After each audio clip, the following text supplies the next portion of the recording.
One of the miracle of saints in this century is this cargo ship. It's not just a ship. It's a huge ship bringing all your need, cross the ocean fighting the wave. The largest container ship is MSC Irina. It has 400-meter length, and 60-meter wide. With this size, it can bring container about 24.346 TEU.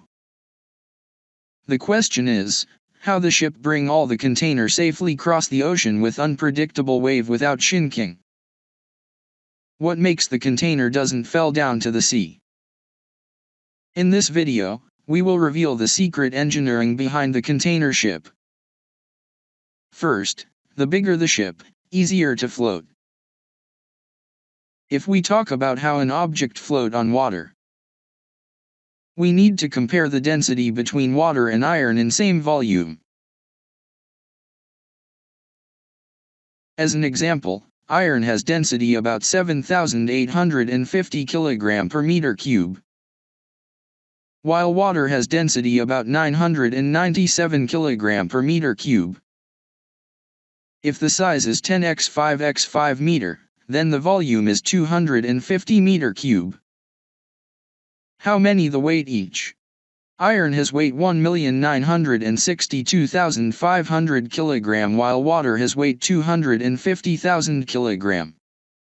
If we compare the weight of iron and water in same volume, iron is bigger in weight. Automatically, iron will sink, because iron with bigger weight will be pushed down in the bottom. But it applies to solid iron block. What if we replaced the contents and left only the empty metal box? That would significantly reduce its weight.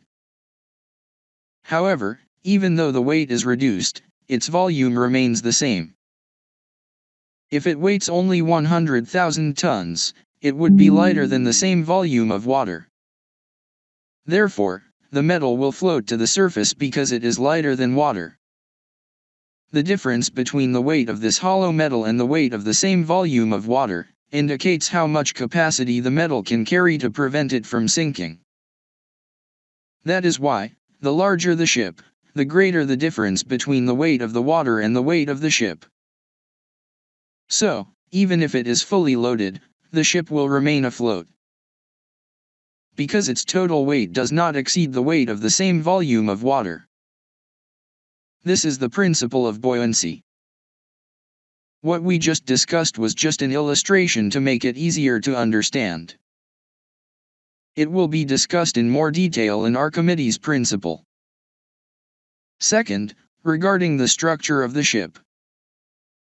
A ship is composed of several chambers, each of which is equipped with a baffle, so that if a leak occurs on one side of the ship, water does not fill the entire cavity. Then, container holders will be installed between the bulkheads. These will lock the container in place, so it doesn't shift.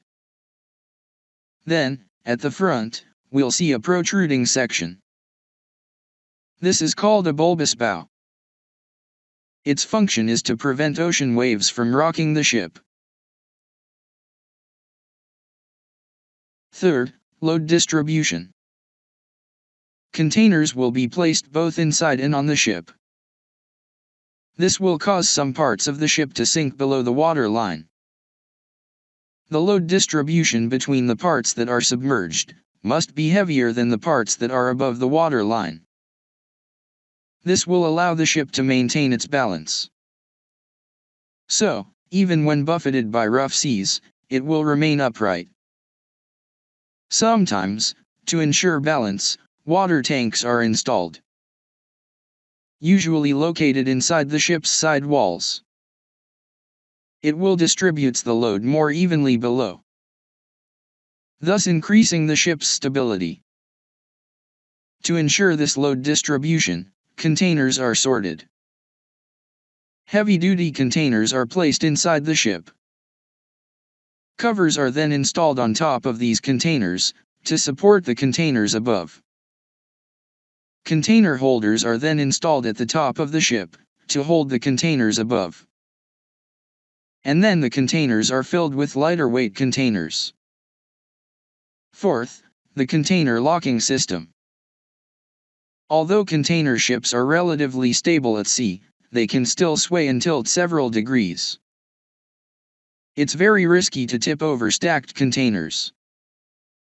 But in reality, the containers remain in place without shifting even when the ship is rocking at sea. It turns out the secret lies in a container locking system located at each corner of the container. If you look at the corners of the containers, there are oval holes. When stacking, a container lock is placed. This lock is inserted into the hole and then rotated, locking the top container to the bottom. Therefore, as long as the bottom support is strong, the container above it will not topple. This mechanism is also used on container trucks to lock containers to the truck chassis, and is also used on container transfer cranes at ports.